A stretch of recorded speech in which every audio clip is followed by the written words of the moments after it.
Hello friend, स्वागत है उसका विक्की टू जेड में। और क्लास 9 का फाइनल परीक्षा का एग्ज़ाम 20 मार्च से होना शुरू होने वाला है। तो आपके पास सिर्फ 19 दिन ही टाइम है आज से। तो हम धीरे धीरे सारा वीडियो अपलोड करना शुरू कर दिए हैं। और आप जितने भी स्टूडेंट क्लास 9 में हैं, आप सभी को सारा सब्जेक्ट पढ़ना है। तो धीरे धीरे करके सोशल साइंस और बाकी सब्जेक्ट का भी वीडियो लाएंगे। तो आप लोग से रिक्वेस्ट यही है कि सारा वीडियो को पूरा देखिए और जो क्वेश्चन आपको आता है उसको सुन लीजिए, और जो क्वेश्चन आपको नहीं आता उसको आप नोट करके भी रख लीजिए ताकि आपको एग्जाम के टाइम में काम आएगा। काफ़ी इंपॉर्टेंट क्वेश्चन है। तो हम पहला दूसरा चैप्टर इतिहास का हम कर चुके थे, फ्रांस की स्वतंत्रता संग्राम भी कर दिए थे, और उसके पहले जो चैप्टर था उसको भी कर दिए थे। आज हम लोग फ्रांस का क्रांति कर रहे हैं। आज हम लोग क्या कर रहे हैं, अमेरिका स्वतंत्रता संग्राम हो गया था इसके पहले, अब हम फ्रांस का क्रांति कर रहे हैं। हिस्ट्री चैप्टर 3 उसका शॉर्ट क्वेश्चन कर रहे हैं। तो इस वीडियो को पूरा देखिए और अच्छा से नोट भी कर लीजिए। फ्रांस की क्रांति के राजनीतिक कारण से शुरू करते हैं कि फ्रांस का क्रांति का राजनीतिक कारण क्या था। तो आप लिखिएगा कि फ्रांस की क्रांति के राजनीतिक कारण निम्न थे। पहला पॉइंट में दिखिएगा कि फ्रांस में बुर्बोन राजवंश का शासन था और लुई 16 वहाँ का राजा था, जो अत्यधिक निरंकुश और फिजूल खर्ची एवं अयोग्य था। मतलब फ्रांस का जो राजा था लुई 16 वो क्या था, एकदम निरंकुश था, वो अच्छा राजा नहीं था और फिजूल खर्ची बहुत ज़्यादा करता था।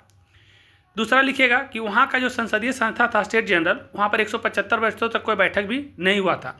और तीसरा पॉइंट में लिखेंगे कि राजा की निरंकुशता एवं स्वेच्छाचारिता पर अंकुश लगाने के लिए फ्रांस में पार्लामा नामक संस्था थी, जो राजा के द्वारा पैसों के बल पर बिक जाती थी। और वहाँ पर देखो, जो फ्रांस में राजा था ना, उसको जो अपना स्वेच्छा, अपना जो मन में आता वो करता था, उसको अंकुश लगाने के लिए एक पार्लामा नामक संस्था थी। लेकिन ये जो ही संस्था थी क्या था कि इसको राजा खरीद लेता था पैसा दे करके, तो फिर से उसको जो मन आता वो करता था।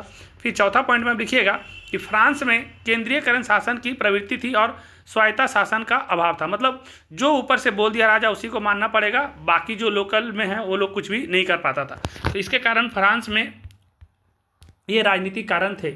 इसके बाद हम लोग आगे बढ़ते हैं। अब हम लोग दूसरा क्वेश्चन में चलेंगे। फ्रांस के क्रांति का मतलब फ्रांस की क्रांति का सामाजिक कारण। पहले तो राजनीतिक कारण समझ गए, अब हम लोग दूसरा में चल रहे हैं उसका सामाजिक कारण। तो इसमें भी लिखिएगा कि फ्रांस की क्रांति के सामाजिक कारण भी निम्न थे। तो उस पर पहला लिखेंगे पॉइंट में कि 18वीं शताब्दी में फ्रांसीसी 3 स्टेट में बटा हुआ था। कितना स्टेट में बटा हुआ था, तो 3 में। ऑब्जेक्टिव में आ सकता है कि फ्रांस जो था कितना स्टेट में बचा हुआ था, 3 स्टेट में बचा हुआ था। प्रथम स्टेट, द्वितीय स्टेट और तृतीय स्टेट। पहला स्टेट में कौन कौन आते थे, तो पहला तथा दूसरा स्टेट में पादरी, पहला में पादरी, दूसरा में कुलीन लोग आते थे, जो किसी प्रकार का कोई टैक्स नहीं देते थे। ये बड़े बड़े लोग थे, ये कोई भी टैक्स नहीं देते थे, इनको कोई टैक्स देना नहीं पड़ता था। इन्हें विशेषाधिकार प्राप्त था। और जो प्रथम स्टेट के और दूसरे स्टेट के लोग थे, पादरी और कुलीन लोग, इनको कोई भी टैक्स नहीं देना पड़ता था और इनको विशेष अधिकार भी बहुत सारा प्राप्त था। जबकि तृतीय स्टेट में फ्रांस की आम जनता थी। अब तृतीय स्टेट में कौन था, आम जनता, इसे दार्शनिक भी कहते हैं। तो कभी कभी पूछ देगा तृतीय स्टेट में कौन था, तो आम जनता ने लिख करके दार्शनिक लिखेगा, तो आप दार्शनिक में टिक कर दीजिएगा।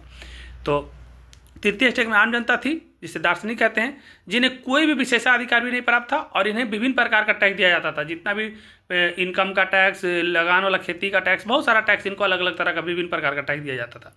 चौथा पॉइंट में लिखे कि तृतीय स्टेट के मध्यम वर्ग के लोगों के साथ कुलीन वर्ग के लोग बहुत बुरा व्यवहार करते थे। जो कुलीन लोग थे, बड़े लोग थे, ये मध्यम वर्ग के लोग साथ और गरीब लोग साथ बाकी काफ़ी असमानता का व्यवहार करते थे, एकदम अच्छा व्यवहार नहीं करते थे। तो देखिए, पहला आपका हम बता दिए थे राजनीतिक कारण, ये हो गया सामाजिक कारण। अब हम लोग थोड़ा आगे बढ़ते हैं। अब हम लोग बात करते हैं फ्रांस के क्रांति का आर्थिक कारण कि आर्थिक कारण क्या था। राजनीतिक हो गया, सामाजिक हो गया, अब चलते हैं आर्थिक कारण। तो फ्रांस के क्रांति का आर्थिक कारण पर चर्चा करें, जयप्रकाश डालें। तो आप लिखिएगा कि फ्रांस के क्रांति के आर्थिक कारण निम्न थे। तो पहला पॉइंट में लिखिएगा कि ऑस्ट्रिया का उत्तराधिकार युद्ध तथा अमेरिका के स्वतंत्रता में सहयोग से फ्रांस का बहुत ज़्यादा पैसा खर्च हो चुका था। सबसे पहला क्या था कि ऑस्ट्रिया जो था ना, वो उत्तराधिकार का युद्ध लड़ रहा था कि उस राजा को हरा के अपने को राजा बनना है, उत्तराधिकार का चल रहा था। और अमेरिका के स्वतंत्रता संग्राम में बहुत सारा सहयोग करने के कारण फ्रांस क्या हो गया था कि इसका बहुत सारा पैसा, बहुत सारा सैनिक सब उसमें लगा दिया था, तो बहुत ज़्यादा खर्चा हो गया था। तो फ्रांस का आर्थिक स्थिति बहुत ही ज़्यादा खराब हो गया था। तो आर्थिक स्थिति में पहला हो गया कि जो अमेरिका को मदद किया तो इसका आर्थिक स्थिति खराब हो गया, बहुत सारा पैसा चला गया, धन दौलत भी गया, और बम बारूद बनाने में, ये सब में लड़ने में बहुत सारा पैसा खर्च कर दिया। दूसरा में लिखेंगे राजा तथा उसकी जो पत्नी था उसके द्वारा भोग विलास पर बहुत ज़्यादा फिजूल खर्ची। और जो लुई 16 था बताए थे, फिजूल खर्ची में बहुत व्यस्त रहता था, तो ये भोग विलास में लगा हुआ रहता था, अपना पत्नी का ही ज़्यादा बात मानता था, तो जहाँ तहाँ जो मन करे वो खर्च करता था, तो फिजूल खर्ची बहुत ज़्यादा था।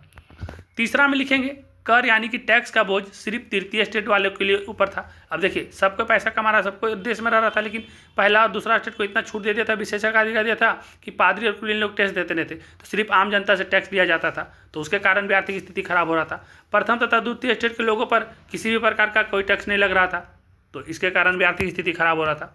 और इसका चौथा पॉइंट में लिखिएगा कि नहीं, चौथा पॉइंट में नहीं, इसका खत्म हो गया। इसका कौन सा कारण हो गया? इसका आर्थिक हो गया। देखिए पहले बताएं राजनीतिक, सामाजिक, आर्थिक। अब लिखेंगे हम लोग चौथा में इसका बौद्धिक कारण। एक इसका बौद्धिक कारण क्या क्या है, बौद्धिक कारण में पढ़ते हैं। तो फ्रांस की क्रांति के बौद्धिक कारणों का उल्लेख करें। तब इसको आप लिखिएगा पहला पॉइंट में कि फ्रांस की क्रांति का बौद्धिक कारण का अनेक कारण है। अनेक कारण है मतलब निम्न प्रकार है, लिख दीजिएगा बौद्धिक कारण में क्या क्या, तो इसका पॉइंट बता रहे हैं। बौद्धिक कारण में लिखिएगा कि फ्रांस की क्रांति में मॉन्टेस्क्यू, जितना भी उसके सब थे, ये सब मॉन्टेस्क्यू, वोल्टेयर, रूसो, दिदरो, ये सब जितने भी महान लेखक थे, इन सभी लेखकों ने अपने तत्कालीन राजनीतिक, सामाजिक, आर्थिक एवं धार्मिक दोषों को पर्दाफाश किया। मतलब जितने भी ये लेखक लोग थे ना, ये क्या किया कि फ्रांस में जो क्रांति हुआ था, मतलब जितना भी राजा लोग अच्छा काम नहीं कर रहा था, जो भी चीज़ कर रहा था, तो मॉन्टेस्क्यू, वोल्टेयर, रूसो, दिदरो, ये सब जितना भी वैज्ञानिक लोग, जितने भी लेखक लोग थे, वो सभी महान लेखक अपने लेखों से तत्कालीन राजनीतिक, सामाजिक, आर्थिक एवं धार्मिक दोषों को पर्दाफाश किया, सब तक पहुँचाया और जनमानस में क्रांति के प्रति आक्रोश पैदा कर दिया। और जितने लोग पढ़े सभी लोग आक्रोशित हो गए, हर जितने भी लोग थे, जनमानव, सब आक्रोश में आ गए और फ्रांस का क्रांति का ये आपका बौद्धिक कारण बन गया। तो आपको हम राजनीतिक, सामाजिक, आर्थिक और ये बौद्धिक चारों बता दिए। 4 क्वेश्चन खत्म हो गया। 5वां क्वेश्चन है, इसको समझिए। लेटर्स डी कैचेट से आप क्या समझते हैं? ऐसा क्वेश्चन बनने का ज़्यादा चांसेस है, इसको ध्यान से सुनिएगा। हम लोग का जैसे रोलेट एक्ट था, ऐसा इसमें है। लेटर्स डी कैचेट से आप क्या समझते हैं? तो आप लिखिएगा, फ्रांस में राजा या उसका कोई भी आदमी बिना किसी जुर्म के किसी भी व्यक्ति को गिरफ्तार कर सकता था। मतलब फ्रांस में राजा या उसका कोई भी अधिकारी चला गया तो बिना कोई जुर्म का कोई भी आदमी को गिरफ्तार कर लेता था, उसको जेल में बंद कर देता था, बिना अभियोग के, मतलब बिना कोई गवाह के। इस गिरफ्तारी को क्या कहते हैं? तो लेटर डी कैचेट कहा जाता है। तो अब लेटर डी कैचेट रहेगा तो आप समझिएगा कि फ्रांस का जो राजा था वो, उसका या कोई अधिकारी है तो बिना किसी गलती का, बिना कोई जुर्म का, बिना कोई गवाह का पकड़ के जेल में बंद कर देता था।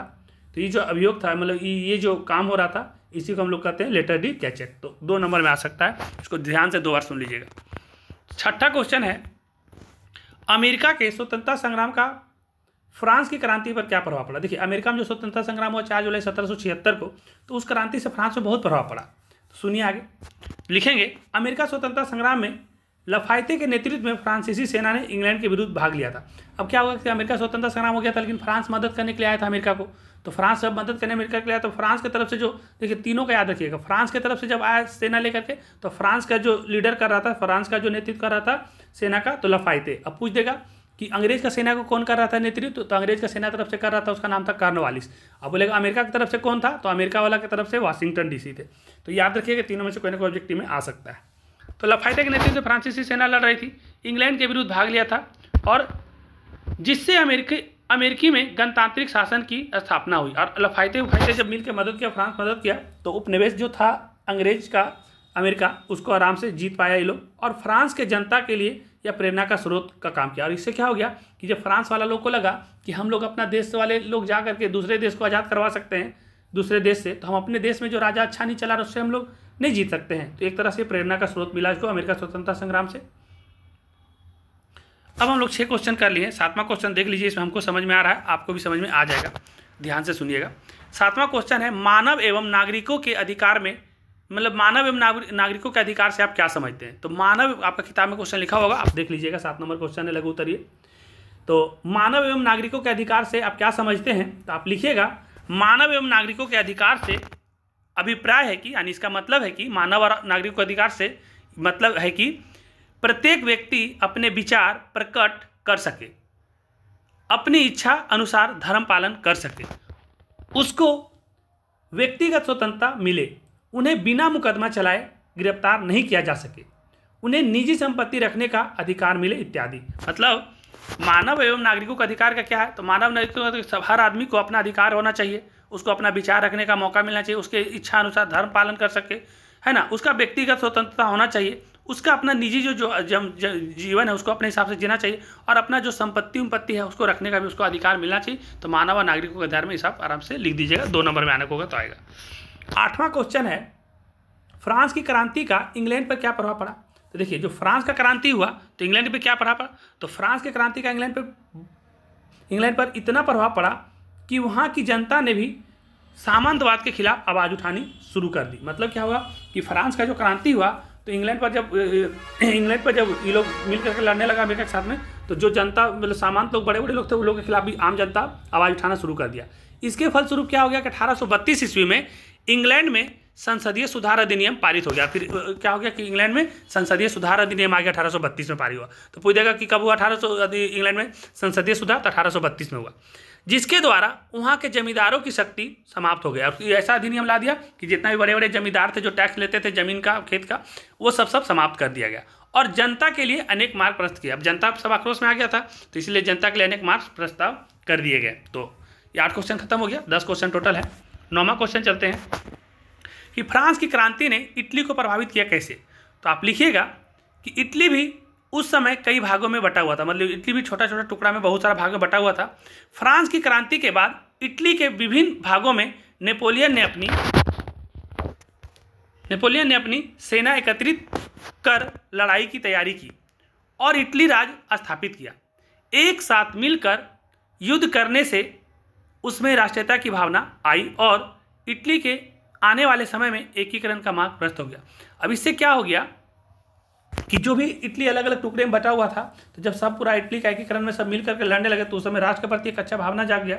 और इससे क्या हो गया कि एक साथ युद्ध मिलकर करने से जब राष्ट्र का भावना आ गया तो इटली जो इतने भी इधर उधर सब बटा हुआ था, सब धीरे धीरे एकीकरण का एक मार्ग प्रशस्त हो गया। क्यों? क्योंकि इससे पहले और लोग का एकीकरण हो चुका था।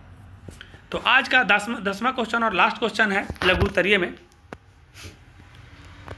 कि फ्रांस की क्रांति से जर्मनी कैसे प्रभावित हुआ। अब फ्रांस का क्रांति से जर्मनी कैसे प्रभावित हुआ, तो देखिए, फ्रांस में सबसे पहले क्रांति हुआ तो पहले तो अमेरिका में हुआ, तो अमेरिका से प्रभावित हुआ फ्रांस, और फ्रांस से प्रभावित और लोग हुआ जो यूरोप के अगल बगल के देश थे, इटली, जर्मनी, और भी लोग सटे हुए और भी 6-7 लोग देश हैं। तो फ्रांस की क्रांति से जर्मनी कैसे प्रभावित हुआ, तो आप लिखिएगा कि जर्मनी भी पहले 300 छोटे बड़े राज्यों में बटा हुआ था। कितना राज्य में बटा हुआ था? 300 छोटे बड़ा हुआ था।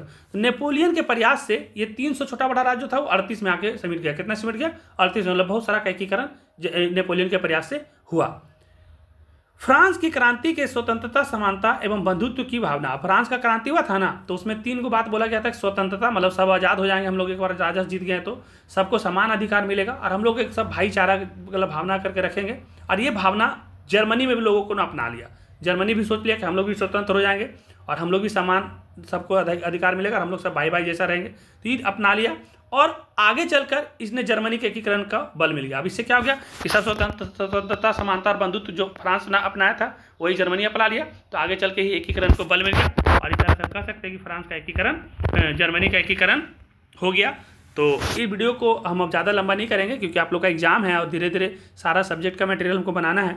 तो आप लोग से मेरा रिक्वेस्ट बार बार यही है कि इस वीडियो को पूरा देखते हैं तो इसको नोट भी करिए और 1-2 बार सुनने का कोशिश करिए, और अच्छा लगे तो लाइक करिए, और जो सब्सक्राइब नहीं किया वो सब्सक्राइब करिए और बाकी लोग को भी प्रमोट करिए। क्योंकि देखिए, आप लोग सब मिलकर अच्छा से पढ़ेंगे तो आप लोग स्कूल में साथ में बैठेंगे, चाहे कहीं भी जाएंगे तो डिस्कस भी करेंगे तो आप लोग को समझ में आएगा। तो मेरा मकसद ये है कि ज़्यादा से ज़्यादा लोग को प्रमोट करिए, और 1000 सब्सक्राइबर हो जाएगा तो हम लाइव भी क्लास लेंगे, स्मार्ट बोर्ड भी आएगा। तो इसीलिए आप कोशिश करिए कि इसको 1000 सब्सक्राइबर तक पहुँचाइए। धन्यवाद।